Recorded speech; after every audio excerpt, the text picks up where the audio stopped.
Hello folks and welcome back to the very final hours of pre-season testing here at the Circuit de Barcelona, Catalunya with Pierre Gasly. Pierre, how's testing gone for you guys with the Honda engine in the back of the Toro Rosso? Yeah, it's been pretty good, I must say. Really positive. We had a busy few days since last week, so no, it's been. I had my last day in the car yesterday, 170 laps, so like 69. So I'm a bit tight today, but no, we did some really good work, so positive, yeah. There were a lot of question marks when Toro Rosso signed with Honda for this year, given what had gone before, but as you say, so many laps put on, and it wasn't just yesterday, throughout the test. Yeah. The reliability has looked incredible. Have you guys been surprised by that? I mean, we didn't really know what to expect, but over the winter I saw the Japanese guys at the factory every week. They worked really hard with the team, and I think the main thing was the communication. Toro Rosso has been quite flexible with the new car, so they've told them, like, yeah, just tell us what you need, and then we'll try to find the best compromise between all of us. And I think it worked out pretty well. Of course, we still need to improve, but we're pretty happy with the baseline now. And you're used to driving with the Renault engine in the back last year in the car. I know that didn't end too happily for everybody last season. Have you noticed a big difference between the power unit and the back? How do the two compare, certainly in terms of, I guess, sort of power band and drivability?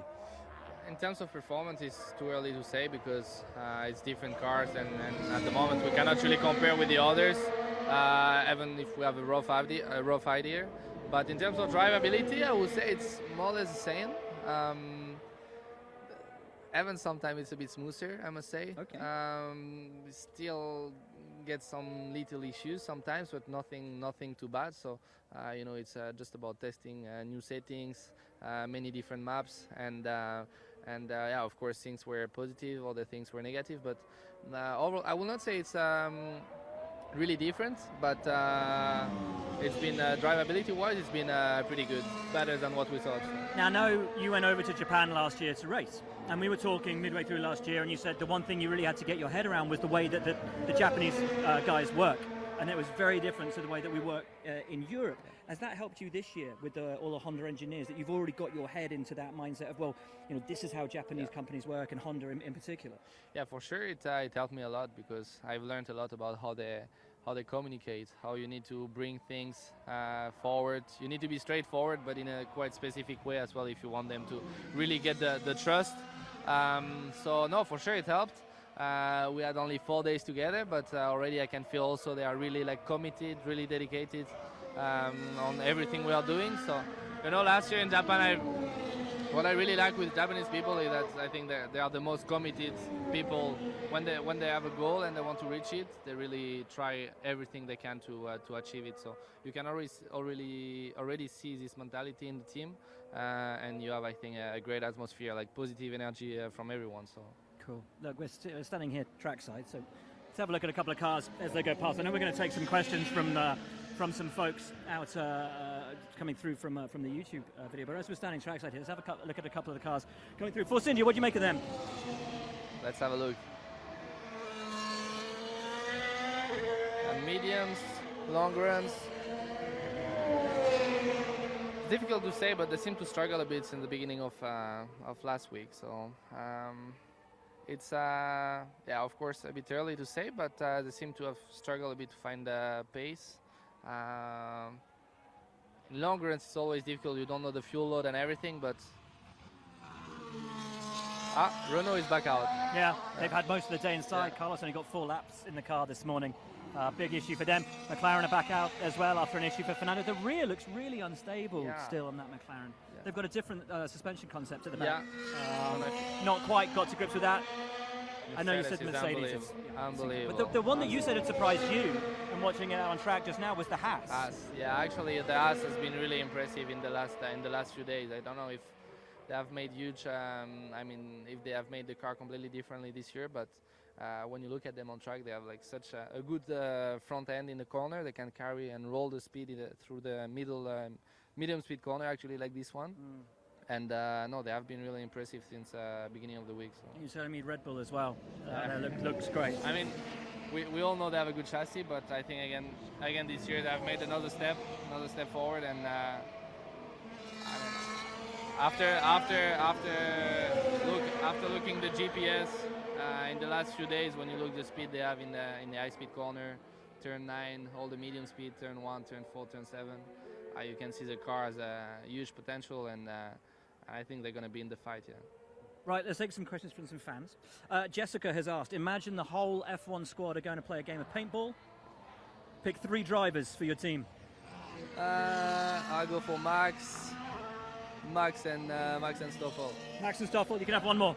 Charles. And Charles, okay. Amy asks, would you go out to dinner with any of the other drivers? If so, who? I guess the same ones, maybe? Yeah, same ones, yeah, probably. And Lewis as well, just to know him a bit more. So, yeah?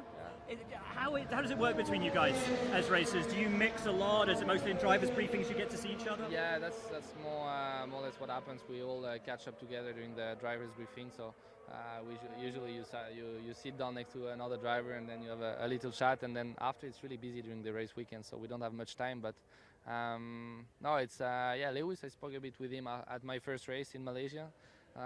Came to see me to congrats me and wish me good luck. So of course, coming from a guy like him, it's really nice. Very cool. You're entering, Paul McGuinness, you're entering your first full season of F1. What are your expectations and your goals for 2018? My goal, to be fair, of course, is to beat my teammate, because that's the first comparison you make. He has the same car as you, so the target is to beat him during the season. And of course, I'm really competitive guy, so I want to get the best result as possible. This year's going to be different. In the last few years, I always fought for victories or podiums or championship, and this year we'll have to reset the targets. But I really hope we'll have the potential to fight for points. And I'll try my best to make it happen. Right. How is living in Japan compared to living in Europe? Ilgi? A lot more sushis, a lot more sushis, a lot more rice. It's quite difficult to understand what's going on when they all start to speak together, but it's been an amazing experience for me, just on the sports side, but also on the human side. It's been a great experience just to see the different culture. They are so polite, so kind. It's been really useful, and I've really enjoyed it. This is a good one. What's your go-to food? As a racing driver, what do you have to eat like all the time? All the time, like berries, fromage blanc with berries in the morning, nuts all day, a lot of salmon, a lot of chicken, a lot of veggies, colorful veggies. So it doesn't sound too exciting. No. What's your cheat meal? Cheat meal of choice. What do you allow yourself after a good race? I really love desserts. So I must say, all the time I try to go for tiramisu. Okay. That's something I love, especially the one from my mom. Is just amazing. Do you ever go into a restaurant and just order off the dessert menu? You've had a really good weekend. Usually I start with the dessert menu, and then after, if I find something I like, then I know I don't take a first course. So that's it. Choose your main courses depending on how good the dessert menu is. Exactly. Okay. We're like identical on that. Absolutely. Let's find some other questions. Ultimate goal this season. We've just had that. Are you in a WhatsApp group with the other F1 drivers? Sorry? Are you in a WhatsApp group with the other F1 drivers? With we've had a. Is that a spin or is that? Oh, don't tell me that's the McLaren again. McLaren. Oh man, Same again, place. and it's here again. They've same place. That's 3 times now. Here, do you know? I reckon Fernando does it on purpose because it's the quickest way back to the paddock from here. It's also the quickest way to get the car back to the paddock because you just roll it off here. Oh, has he got it going again? That's not healthy at all. Oh yeah.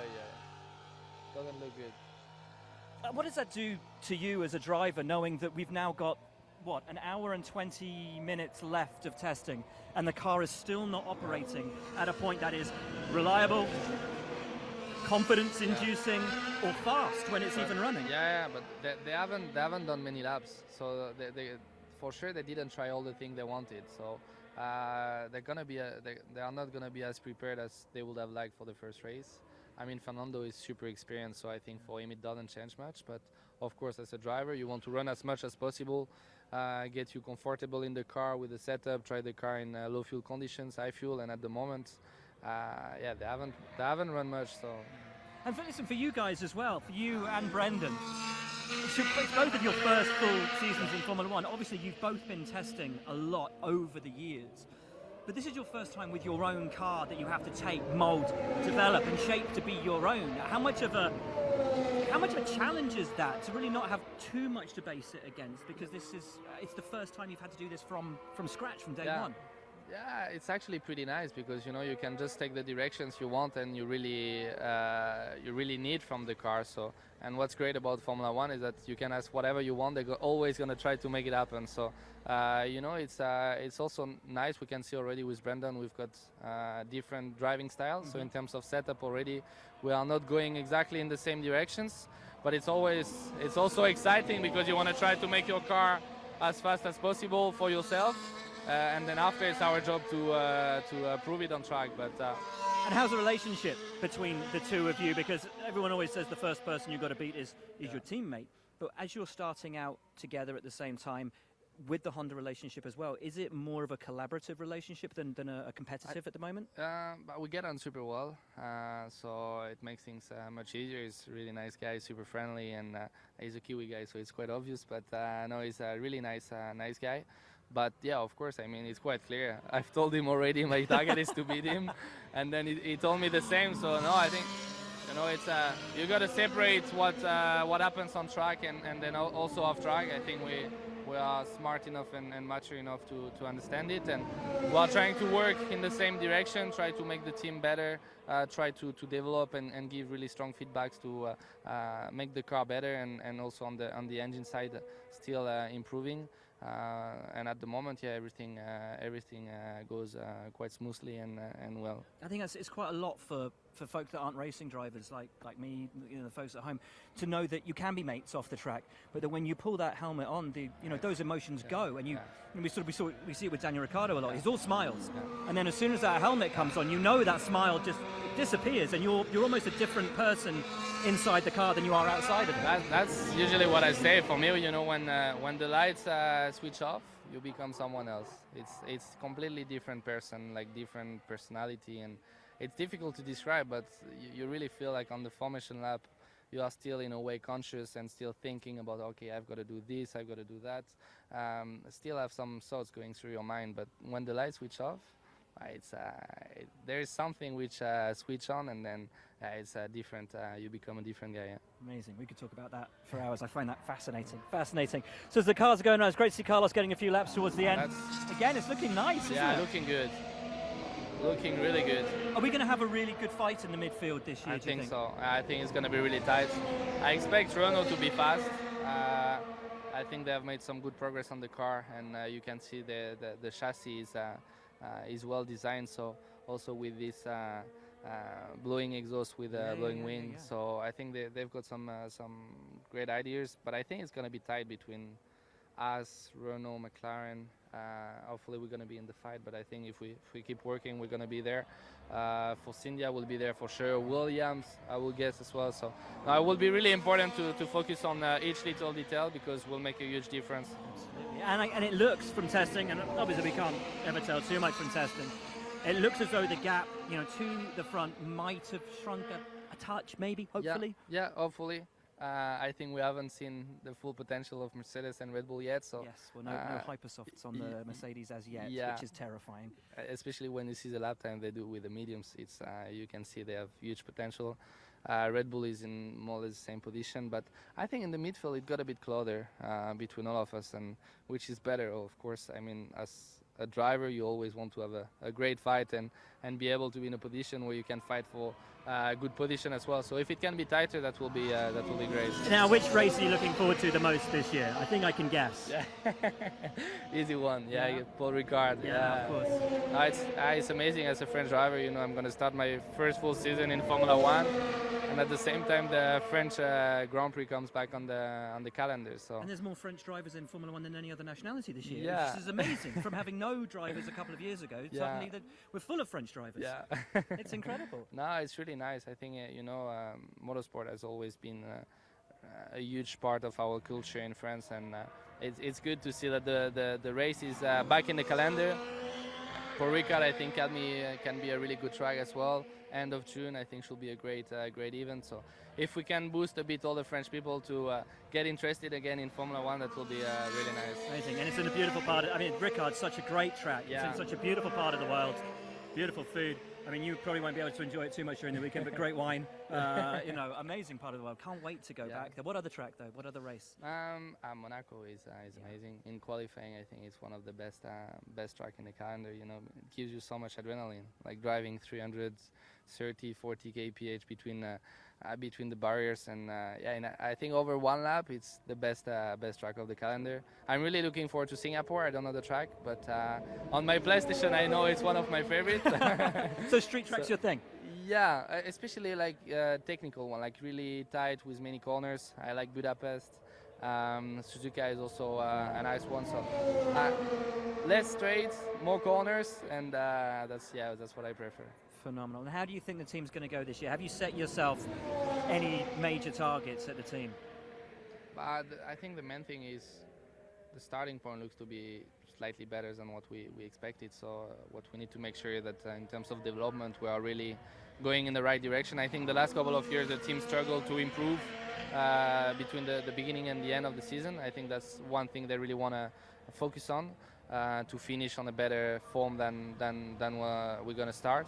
So I think points is of course a target. I don't know if we're going to be able to achieve it straight from the beginning, but hopefully as quick as possible. And I guess learning all the way through. Yeah, there will be many things to learn. Of course, it's going to be only my first season. End of last year was great. I had 5 races and I could learn many things, but for sure I expect to learn again so many during this first part of the season, and even through my first season there will be a lot of things to discover and to experience. So yeah, all about learning, trying to make as less mistake as possible, and be consistent. And yeah, of course I want to be fast. So one question I got earlier: who's the reserve driver for Red Bull now? That's a really good question. Do you get called up to Red Bull if one of those guys is we ill, didn't or talk how about does it. work? We didn't talk about it, but yeah, hopefully me and not Brendan.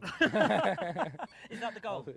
Red Bull, I mean, obviously there's seats opening up over the next couple of years. Is that the main goal for you to get to that Red Bull team and fight for championships? Yeah, of course. My target is to fight for championship rather soon than later. But of course, Red Bull is the top team, and as a Red Bull driver, that's where I wanna be. At the moment, I don't want to focus too much on that because, of course, I'm in Toro Rosso, and I just want to make sure I make the best out of this opportunity. But of course, the final target is to be there and be in a position to fight for championship. You young guys, you're in such a rush. Listen, mate, thank you so much for coming down here and being trackside with us. It's been great to actually watch the cars going round with you and get a bit of feedback on them and a bit more of an understanding about where we stand, because obviously you've been out on track with them and you have first-hand experience of that. Look, thanks for answering the questions from the fans. I know everybody at home's been asking for us to do a YouTube video all week. You're welcome. Yeah, thank you very much. We will see you in Australia in heavens. We leave in a couple of days, don't we? Yeah, flying. Are you flying straight out? I fly on Friday already. So. Oh my. Okay, so literally a week today. Yeah. Brilliant. Can't wait. We'll see you there, folks. We'll see you in Australia as well. That's pretty much it from testing for us. Hope you've enjoyed everything this week. From Pierre, from myself. Thanks for tuning in, and yeah, a very warm goodbye. We'll see you later. Thanks a lot.